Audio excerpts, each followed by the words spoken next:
یہی وہ فتح ہے جو غصے پر قابو پانے سے ملتی ہے۔ رفتہ رفتہ بغداد کے کچھ دانا لوگ یوسف کے اس وقار کو محسوس کرنے لگے، مگر اب بھی اکثریت اسے حقارت سے دیکھتی۔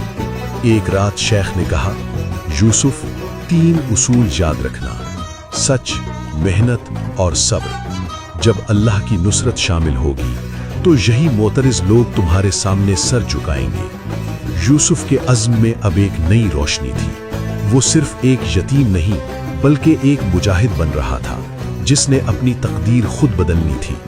دن گزرتے گئے، فاقہ کشی بھی ہوتی، کبھی صرف سوکھی روٹی اور پانی پر گزارا کرنا پڑتا۔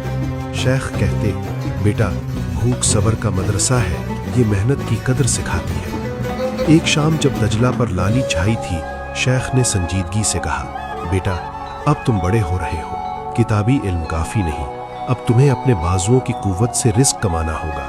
میں بوڑھا ہوں، تمہیں خود کفیل ہونا ہوگا۔ یوسف نے ان کا ہاتھ تھام لیا اور کہا، بابا، میں ہر مشقت کے لیے تیار ہوں۔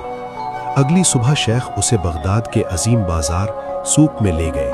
وہاں کہیں ریشم بننے والے تھے، کہیں آہن کر بھٹیوں میں لوہا تپا رہے تھے اور کہیں بڑھئی لکڑی تراش رہے تھے۔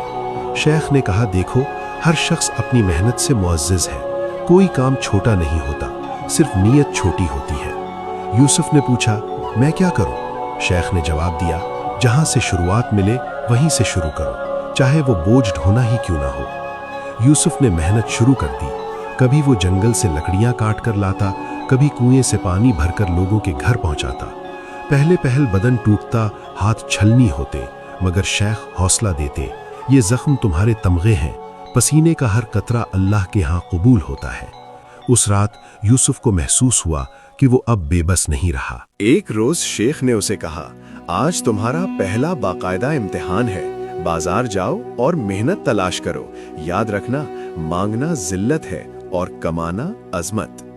یوسف ڈرتے ڈرتے بازار پہنچا۔ راستے میں لوگوں نے تانے دیے، مگر یوسف خاموش رہا۔ وہ پہلے ایک درزی کے پاس گیا، اس نے اسے جھڑک کر نکال دیا۔ پھر ایک لوہار کے پاس گیا، اس نے کہا کہ تم یہ آگ برداشت نہیں کر سکو گے۔ ایک بڑھئی نے کہا کہ تم لکڑی کا بوجھ نہیں سہ پاؤ گے۔ یوسف کا دل ٹوٹ گیا، وہ شام کو خالی ہاتھ لوٹا۔ شیخ نے اسے سمجھایا، بیٹا، ناکامی ہی کامیابی کی پہلی سیڑھی ہے، ہمت نہ ہارو، اللہ تمہاری نیت دیکھ رہا ہے۔ اگلے دن یوسف پھر نکلا۔ اتفاق سے ایک کسان سبزیوں کی بھاری ٹوکری اٹھائے پریشان کھڑا تھا۔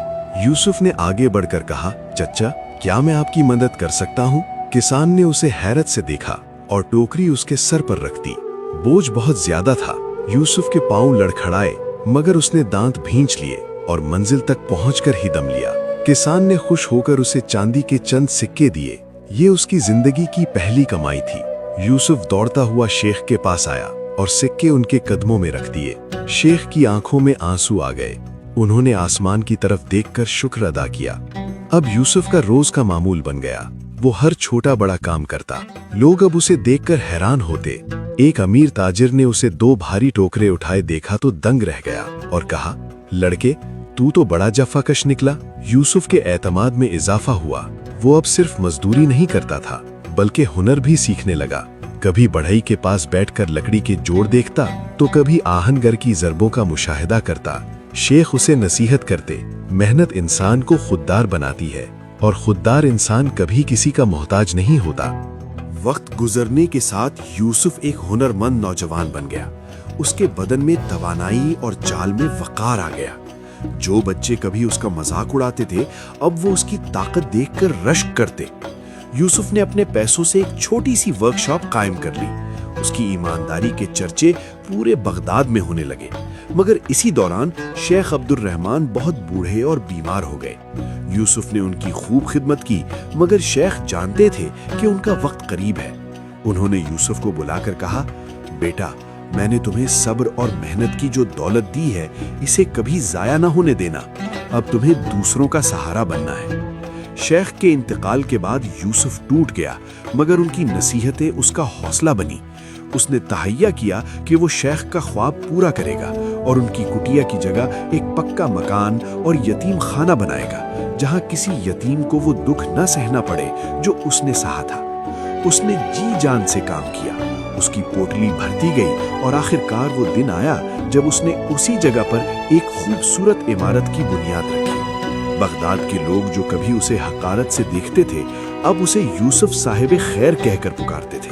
اس نے ثابت کر دیا کہ یتیمی کوئی عیب نہیں اگر انسان کے پاس صبر، محنت اور درویش کی دعا ہو۔